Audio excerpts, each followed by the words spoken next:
elegance, space and pace are the attributes organization author William Lyons said make up a Jaguar. Were he still with us today he would likely include, and a profoundly beneficial assorted variety in the minimal hybrid utility fragment. At the point when Jaguar added the F-Pace to its lineup 2 years back it multiplied the organization's deals very quickly. Like it or not, hybrid utility vehicles are moneymakers. So adding a greater amount of them to any carmaker's lineup just bodes well, notwithstanding for the organization that brought us such games auto symbols as the C-Type, D-Type, E-Type and the XJR14. Along these lines, submitting to the unavoidable global control of the Q, and following the benefit-busting F-Pace, tadaa, here is the 1-foot littler Jaguar E Pace. The E-Pace bodes well in various ways, not the slightest of which being that Jaguar is building it on the common JLR D8 design that we've just observed underneath the Range Rover Evoque and Land Rover Discovery Sport. While the hood, rooftop, front bumpers and rear end are aluminum, the adjust of the D8 engineering is hardened, generally modest steel. It spares Jaguar cash however costs the E-Pace weight dash. At a robust 4,176 pounds the E is more than 150 pounds heavier than the more aluminum Series F-Pace. And keeping in mind that whatever is left of the world gets a couple motor decisions, including a diesel, we here in the US should manage with only one petroleum power plant.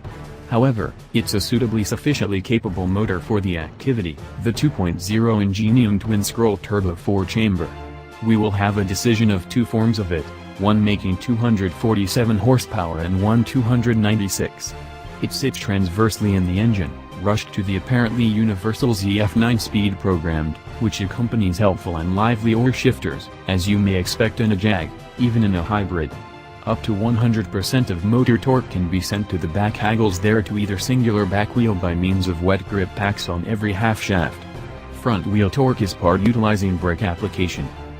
The E-Pace controls and disseminates all that power and torque with an assortment of electronic guides. The one with the most potential for entertainment only is the dynamic driveline, like the framework found in the Ford Focus RS that sends all the torque to the back haggles. You float your auto to your heart's entire spending substance. More on that in a minute. So how can it drive? On my first spell on the driver's seat over cleared two-path twisties it felt sportier than its stage mates the Evoque and Disco Sport, as you'd anticipate from a Jag. Panther says the E-Pace goes up against the Mercedes GLA, Infiniti QX30 and somewhere close to the BMW's X1, 2, and 3. All alone, my initial introduction is that the E-Pace, as its rivals, fondle set for rural solace, not mountain two-paths. The guiding is too light, with an excessive amount of lift and too little feel. The motor sounds slightly rough out of gear and the power band feels somewhat peaky, as though all the power is going ahead higher up on the rev go. Torque is likewise not as solid as I would have enjoyed at bring down RPMs, despite the fact that the spec sheet says each of the 295 pounds-to-foot of my R-Dynamic SP300's torque was web-based beginning at 1,500 revolutions per minute.